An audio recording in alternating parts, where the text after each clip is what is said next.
Fast Retailing membukukan laba operasional naik 34% menjadi 205,6 miliar yen pada periode September hingga November.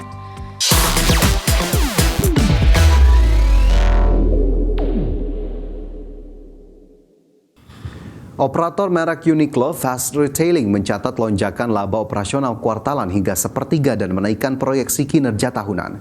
Pertumbuhan penjualan global yang kuat membuat perusahaan mampu menyerap dampak tarif Amerika Serikat.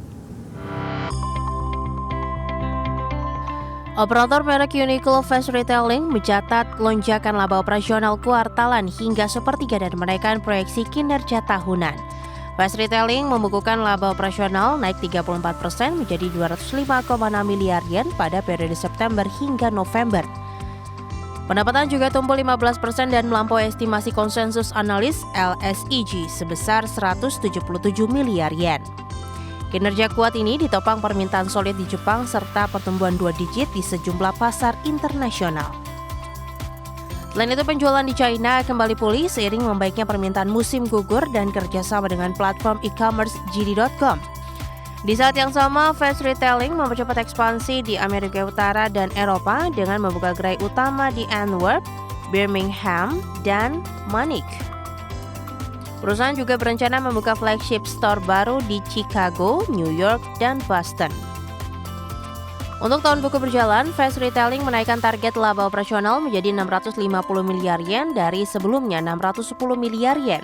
Adapun strategi diversifikasi pasar membuat ketergantungan terhadap China terus berkurang, meski pasar tersebut tetap diproyeksikan tumbuh hingga akhir tahun buku Agustus 2026. Manajemen menyebut sejauh ini ketegangan geopolitik dan potensi penurunan wisatawan China belum berdampak signifikan terhadap kinerja perusahaan. Berbagai sumber, IDEX Channel.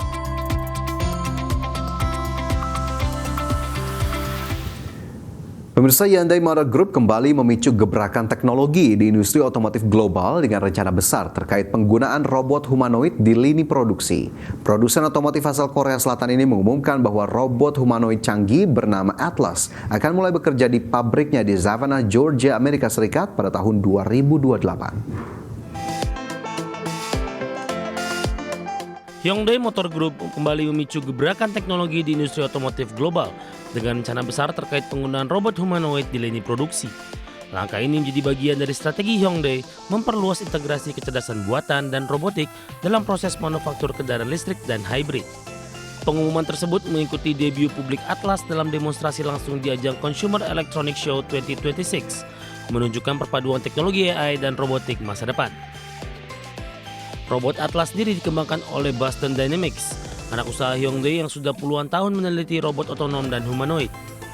Versi terbaru Atlas dilengkapi dengan berukuran manusia dengan sensor taktil sendi yang berputar penuh serta kemampuan angkat beban sampai sekitar 50 kg, sehingga mampu membantu tugas-tugas fisik dan repetitif di pabrik. Menurut pernyataan resmi Hyundai, Atlas tidak hanya akan menjalankan pekerjaan sederhana seperti memindahkan dan menyusun komponen, tetapi juga akan diperluas ke tugas perakitan yang lebih kompleks dalam beberapa tahun mendatang. Rencana ini menandai langkah dari robot eksperimental menjadi robot produksi nyata yang siap membantu lini perakitan otomotif. Hyundai menegaskan bahwa penggunaan robot humanoid bukan semata menggantikan manusia. Robot-robot ini diproyeksikan menangani tugas-tugas berulang berbahaya atau melelahkan, sehingga pekerja manusia dapat fokus pada pengawasan pelatihan dan pekerjaan berkeahlian tinggi. Dengan strategi ini, Hyundai ingin meningkatkan keselamatan kerja sambil mempercepat proses produksi yang mendukung permintaan kendaraan listrik yang terus meningkat. Selain itu, Hyundai juga berkolaborasi dengan perusahaan AI global untuk memperkaya kemampuan robot tersebut, sehingga dapat beradaptasi dengan lingkungan pabrik sesungguhnya. Dengan rencana strategi penggunaan robot humanoid Atlas di pabrik Georgia mulai tahun 2028, Hyundai Motor Group menunjukkan arah baru integrasi robot industri di sektor otomotif global. Transformasi ini diprediksi akan mengubah wajah produksi kendaraan dengan menggabungkan teknologi AI dan robotik secara luas. Walaupun muncul kekhawatiran soal efeknya terhadap kerjaan manusia, pendekatan Hyundai menekankan kolaborasi antara manusia dan robot dalam proses kerjasama masa depan. Kedepan, adopsi robot semacam ini diperkirakan akan menjadi tren di sektor manufaktur sebagai bagian dari revolusi industri 4.0 berbasis artificial intelligence. Berbagai sumber IDEX Channel. Pemirsa, Nvidia mewajibkan pelanggan di China melakukan pembayaran penuh di muka untuk pembelian chip kecerdasan buatan H200. Ya, kebijakan ini diterapkan di tengah ketidakpastian persetujuan impor dari regulator China. Nvidia mewajibkan pelanggan di Cina melakukan pembayaran penuh di muka untuk pembelian chip kecerdasan buatan H200. Nvidia juga tidak memberikan opsi pembatalan, pengembalian dana, maupun perubahan pesanan setelah transaksi dilakukan. Dalam kondisi terbatas, pembayaran dapat diganti dengan asuransi komersial atau jaminan aset. Kebijakan ini lebih ketat dibandingkan sebelumnya ketika pelanggan masih diperbolehkan membayar deposit.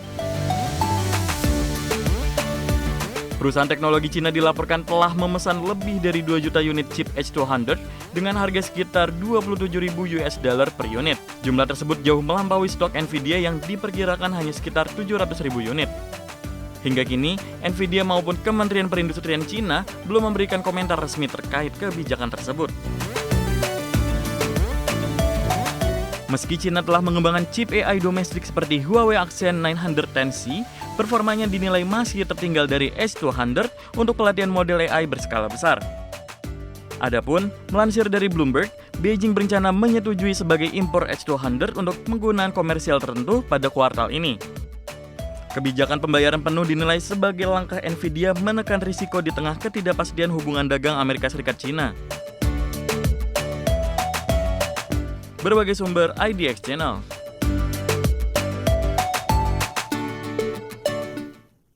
China mencatatkan inflasi 0,8% secara tahunan di Desember 2025.